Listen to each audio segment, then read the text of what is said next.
Bueno, pues hoy nos metemos de lleno en un material que, la verdad, es para analizar con calma. Sí, un comentario muy detallado. Exacto. Sobre un capítulo que es pura intensidad. El capítulo 5 de los Hechos de los Apóstoles. Es que es casi una miniserie en un solo capítulo. Tiene de todo. Totalmente. Y es un capítulo fundamental, me parece, porque nos muestra a esa primera comunidad cristiana en un momento, crítico. Crítico es la palabra. Forjando su identidad a martillazos, por así decirlo. Sí, Es que se enfrentan a dos amenazas que no tienen nada que ver entre sí, pero que les vienen a la vez. la corrupción interna y la opresión externa. Justo. Una que brota desde dentro y otra que les llega de fuera, del poder. Pues ese es el objetivo, precisamente, entender cómo un grupo tan nuevo, tan incipiente, gestiona algo así. Una crisis interna gravísima y, casi sin respirar, una persecución de las altas esferas. Es que vamos a ver de todo. Un juicio divino, milagros, un arresto. Una fuga que nadie se explica, un drama judicial. Vamos, que hay que ir desgranándolo poco a poco. Pues empecemos por el principio, que, como dices, es esa crisis interna. Porque veníamos de un capítulo anterior que pintaba un cuadro casi utópico, ¿no? Exacto. Una comunidad idílica, casi un paraíso en la tierra donde todo se compartía. Y de repente, el capítulo 5 arranca con la palabra que lo rompe todo. Pero, Pero cierto hombre llamado Ananías. Aquí es donde entra la sombra en el paraíso. ¿Qué es lo que pasa exactamente con él y con su mujer, Safira? pues aquí está lo fascinante y creo que es el primer punto a aclarar.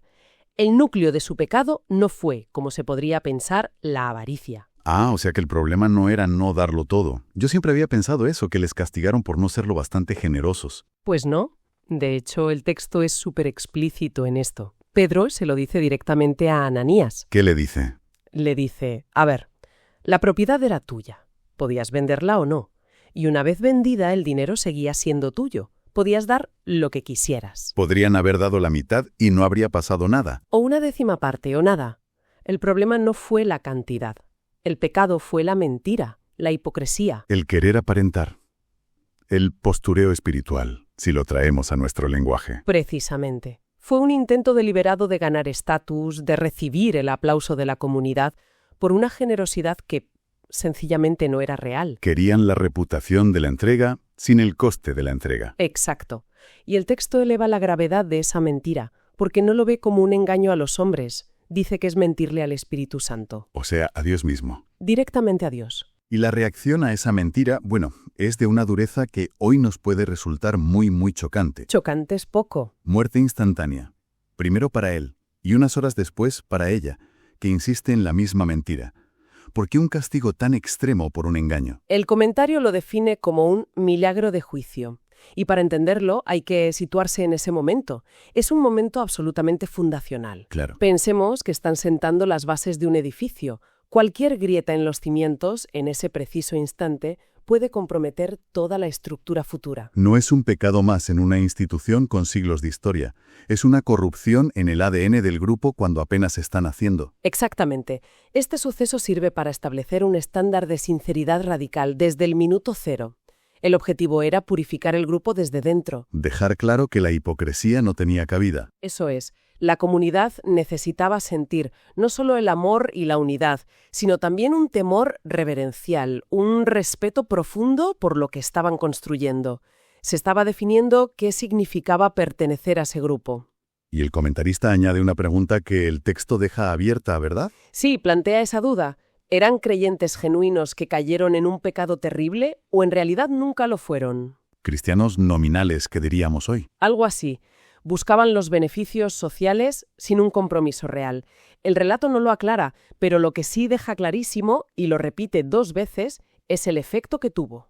Cito. Y vino un gran temor sobre toda la iglesia y sobre todos los que oían estas cosas. El mensaje desde luego caló hondo. Y ese temor, en el contexto del relato, no es un miedo que paraliza, es uno que genera pureza, respeto. Y curiosamente, esa purga interna tan severa no provoca una estampida. Justo a eso iba. Después de algo tan aterrador, la lógica diría que la gente se apartaría, que habría un retroceso. Pero es que pasa justo lo contrario. Totalmente. La comunidad florece de una manera exponencial. Es una paradoja. Una paradoja total. El relato describe un crecimiento espectacular.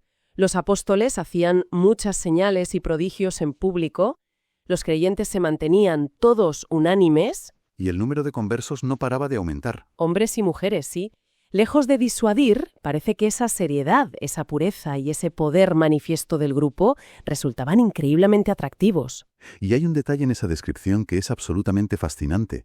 La gente sacaba a los enfermos a las calles con la esperanza de que, al pasar Pedro, al menos su sombra cayese sobre alguno y lo sanara. Es una imagen potentísima. Parece sacada de un relato de magia popular. Es que, en cierto modo, lo es.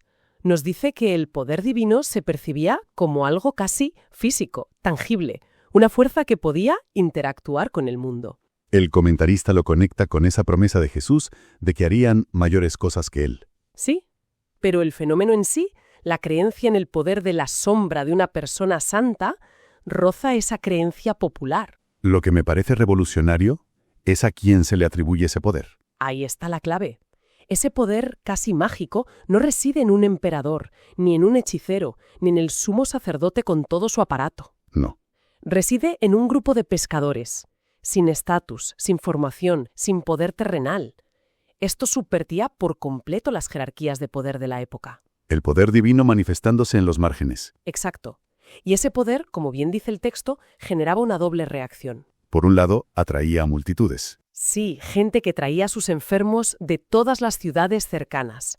Pero por otro, intimidaba. El texto dice que, de los demás, ninguno se atrevía a juntarse con ellos. Aunque el pueblo los tenía en gran estima. Claro, había un aura de santidad y de poder que a algunos les resultaba abrumadora. Les daba respeto unirse a un grupo con unas exigencias tan altas. Y claro, cuando empiezas a sanar gente en masa, en la plaza pública, y te conviertes en la comidilla de toda la ciudad. Malo. No puedes esperar que el poder establecido se quede de brazos cruzados. Es la cuestión de tiempo. Era inevitable.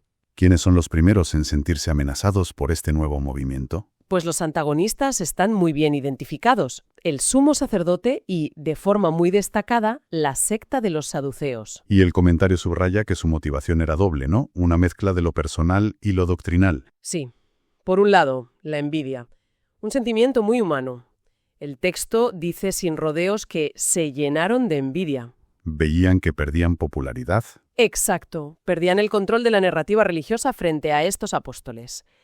Pero había un motivo doctrinal mucho más profundo. Que chocaba frontalmente con sus creencias. Frontalmente. Los saduceos eran la aristocracia sacerdotal, conservadores, y su teología tenía una característica muy particular. Negaban la resurrección.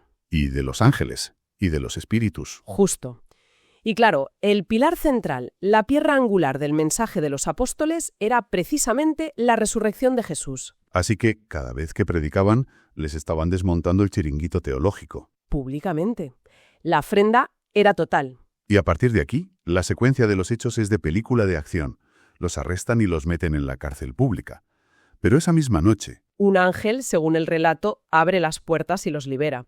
Y lo fascinante es el informe de los guardias a la mañana siguiente, que es casi cómico. Es de un desconcierto absoluto. Cito: por cierto, hemos hallado la cárcel cerrada con toda seguridad y los guardias afuera de pie, ante las puertas. Mas cuando abrimos, a nadie hallamos dentro. Imagina la escena. Pero lo más importante no es la fuga en sí, ¿verdad? Es la instrucción que reciben del ángel. Exacto. No les dice huid o escondeos. Ni mucho menos. La instrucción es la contraria a cualquier lógica de autopreservación.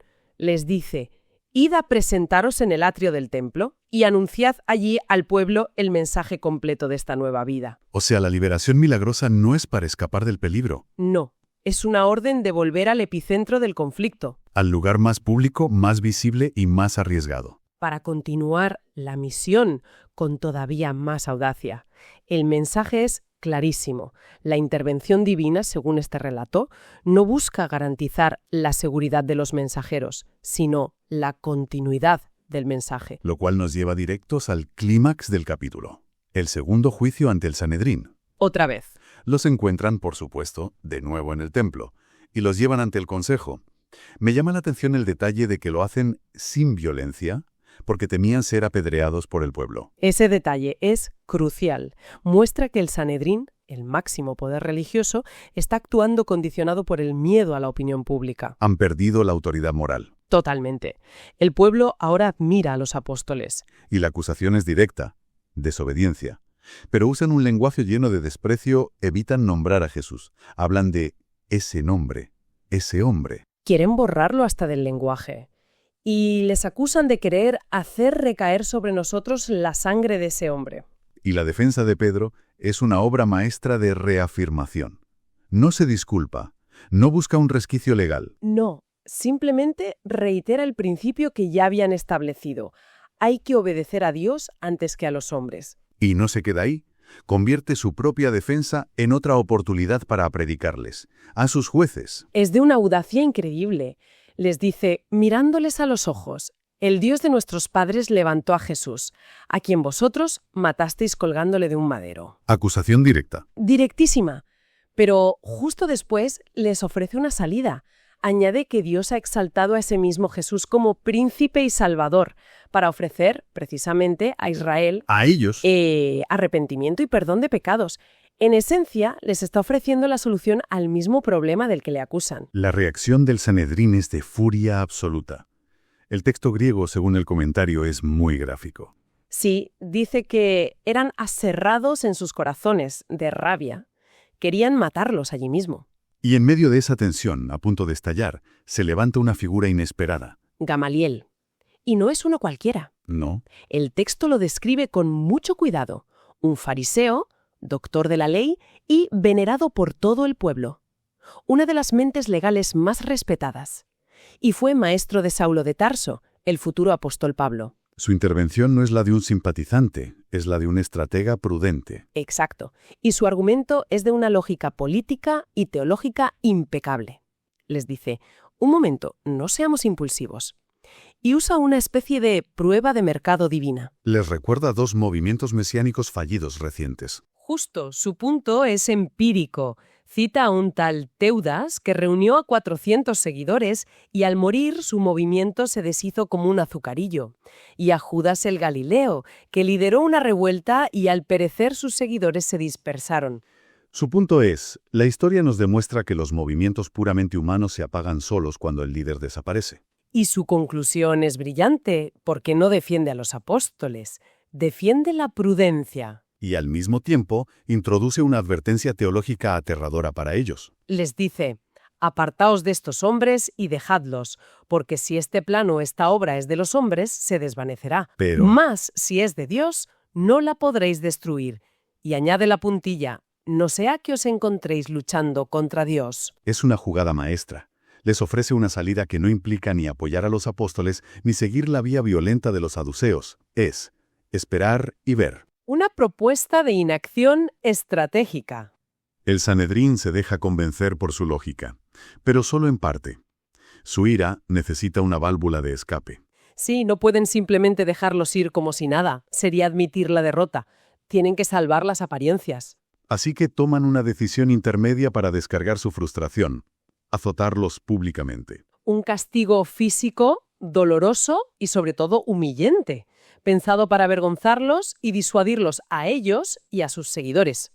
Y llegamos a la reacción final de los apóstoles, que es, para mí, el giro psicológico más sorprendente de todo el capítulo. Es lo más contracultural que te puedas imaginar. Después de ser azotados, una humillación pública terrible, el texto dice que salieron gozosos de haber sido tenidos por dignos de padecer afrenta por causa del nombre. Gozosos. Es una reacción que desafía toda lógica. Redefine por completo el concepto de victoria y derrota. Para ellos, el sufrimiento por su causa no es un fracaso. Es un honor. Es un honor. Es la confirmación de que están en el camino correcto, cumpliendo las enseñanzas de Jesús sobre la persecución. La afrenta pública se convierte en una medalla de honor.